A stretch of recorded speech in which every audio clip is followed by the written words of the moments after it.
എപ്പോഴും ഓർത്തോണം, ഏത് മേഖലയിലാണോ നമ്മൾ അഹങ്കരിച്ചത് ആ മേഖലയിൽ നമുക്ക് തകർച്ചയുണ്ടാവും. എഴുതി വെച്ചോ, ഒരു സംശയമില്ല. അത് ഡാനിയലച്ചനാണേലും നിങ്ങളാണേലും. മക്കളെ ഓർത്താണ് അഹങ്കരിക്കുന്നതെന്ന് വെച്ചോ, മക്കളെ കൊണ്ട് പ്രയാസപ്പെടേണ്ടി വരും. അഭിമാനം, വലിയ കുടുംബക്കാരാണെന്ന് പറഞ്ഞാണ് അഹങ്കരിക്കുന്നത്. അപമാനം ക്ഷണക്കത്ത് അടിച്ച് വിളിക്കാതെ വരും. നമ്മള് ദൈവത്തെ വിളിച്ച് പരിശീലിക്കണം. ഹൃദയം നൊന്ത് ദൈവത്തെ വിളിക്കുമ്പോൾ അവിടെ കർത്താവ് ഇറങ്ങി വന്ന് ദൈവം നമ്മൾ കണ്ടിട്ടില്ലാത്ത വഴികൾ ദൈവം തുറന്നു തരും. ദൈവത്തെ വിളിച്ചോണം, ദൈവത്തെ മറക്കരുത്. കുടുംബങ്ങളിൽ നിന്നെല്ലാം പ്രാർത്ഥന ഉയരണം.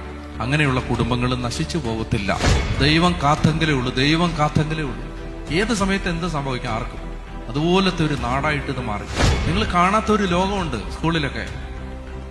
ചെറിയ കുഞ്ഞുങ്ങൾ പോലും, നിങ്ങൾക്ക് അത് അറിഞ്ഞൂടാ, അതിന്റെ ഗൗരവത്തിൽ നിങ്ങൾ അറിഞ്ഞിട്ടുണ്ടോ? 4ലും 5ലും 6ലും പഠിക്കുന്ന കുട്ടികൾ ഡ്രഗ് ഉപയോഗിക്കുന്നുണ്ട്. ചിന്തിക്കാൻ പറ്റും.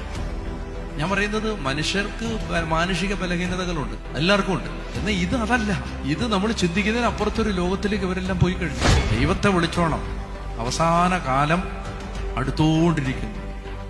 ദൂതന്റെ കാഹളം ആകാശത്തിൽ മുഴങ്ങാൻ ദൈവം നിശ്ചയിച്ച ആ യുഗങ്ങളുടെ അന്തിമഘട്ടത്തിലേക്ക് നമ്മൾ അടുത്തോണ്ടിരിക്കും. അതിന്റെ എല്ലാ ലക്ഷണങ്ങളും ഭൂമി കാണിച്ചു തുടങ്ങിയിട്ടുണ്ട്. എന്തും സംഭവിക്കാം ഇവിടെ, എന്തും.